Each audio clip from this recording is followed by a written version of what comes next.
Morbius may be a solo movie for the Marvel anti-hero, but it references at least 5 other villains from Spider-Man's Rogues Gallery. Did you catch them all? These are the small details you missed in Morbius. Let's get this out of the way. Morbius is not in the Marvel Cinematic Universe, and it's not produced by Marvel Studios. It's a Sony product, part of its own universe of Marvel characters, namely, most of the Marvel Comics characters mainly associated with Spider-Man. There's only 3 movies in this universe, the 2 Venom movies, and now Morbius. But that doesn't mean more movies in Sony's own series aren't on the way. An early conversation between Nichols and Milo sees the wealthy villain explain that he recently crossed paths with a certain Russian gentleman, which is why he's hired bodyguards to look after him. He doesn't go into more detail, but it seems likely that this mysterious Russian he's referring to is actually Kraven the Hunter. Sure, there have been a few different Russian villains to grace the pages of the Spider-Man comics over the years, but considering Sony is working on a Kraven the Hunter movie, it seems likely that this is a reference to the iconic Hunter. Kraven's real name is Sergei Kravinoff, and he's been a long-standing Spider-Man villain, first going up against the Wallcrawler back in 1964's Amazing Spider-Man, issue number 15. Kraven has gone after the Spider for decades, and he even dons the costume himself in the iconic storyline Kraven's Last Hunt to prove that he can best the hero by being a better vigilante than him. The Kraven the Hunter movie started production in London in March 2022 as fans spotted Aaron Taylor Johnson filming a car chase through the streets. The film is currently slated for a January 13th, 2023 release, so it'll be quite some time before fans get an official look at the spin-off movie. However, it's likely he'll be a morally ambiguous anti-hero rather than a full-blown bad guy.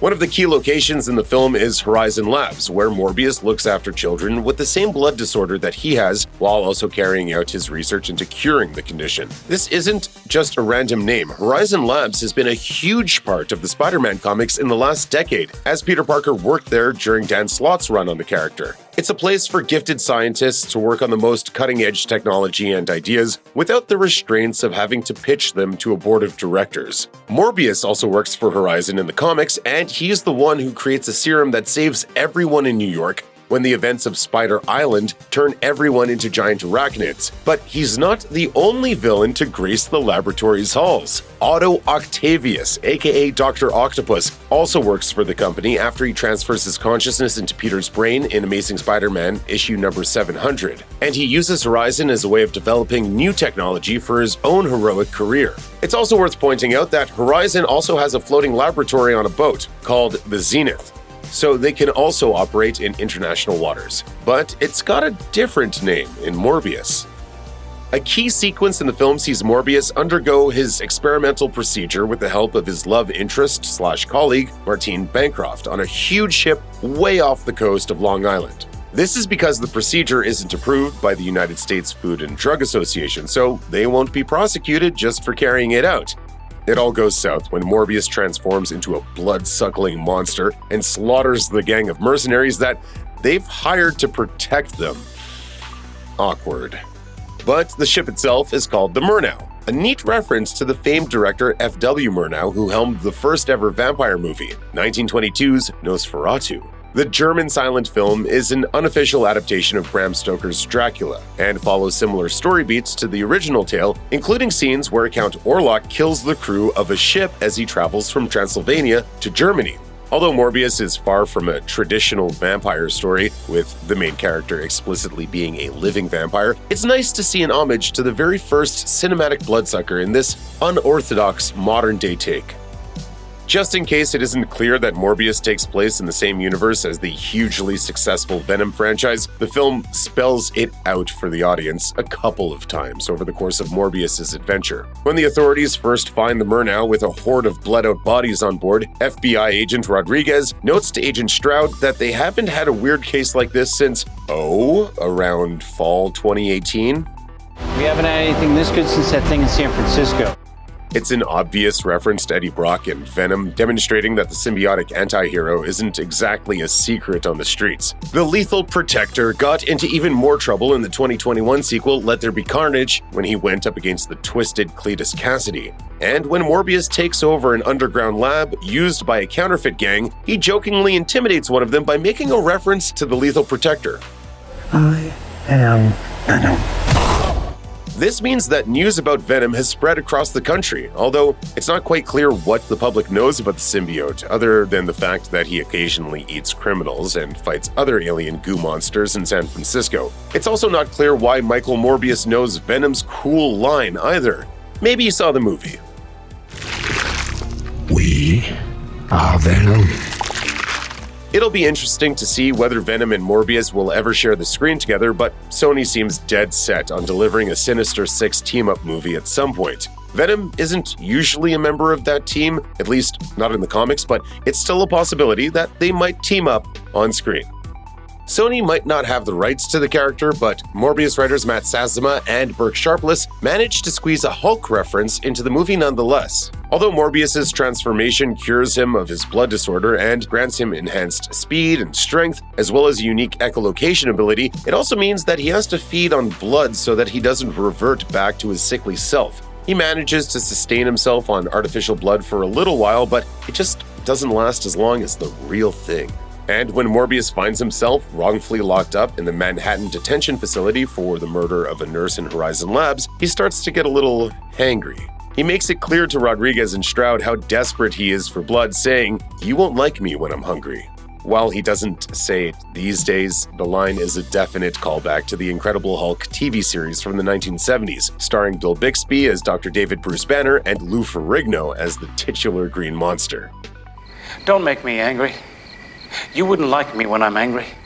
It effectively became Banner's catchphrase, so much so that the actual MCU has been going out of its way not to say it. That said, the MCU does have its own version of the iconic line, with Bruce revealing in The Avengers, "I'm always angry." Just to reassure fans that this movie is indeed Spider-Man related, the Daily Bugle newspaper shows up throughout the film, and its headlines are often Easter eggs. The first one makes a reference to a rhino getting loose from a zoo. This doesn't exactly confirm that the famous Spider-Man villain necessarily shares a universe with Morbius, since the headline sounds like it involves a literal rhino rather than the supervillain of the same name. It's still a cute reference. The Rhino is another of Spider-Man's more famous villains in the comics, arguably more well-known than Morbius himself. He's known for his brute strength and the fact that he dresses up in a rhino costume. The Rhino previously smashed his way into live action in The Amazing Spider-Man 2, where he was played by Paul Giamatti. He probably would have played a part in the original Sinister Six movie that Sony was developing with Drew Goddard before Sony reset its Spider-Man plans after the movie underperformed. The second reference on the Daily Bugle's front page reads, "Black Cat, friend or foe?" which seemingly confirms that Felicia Hardy exists here too.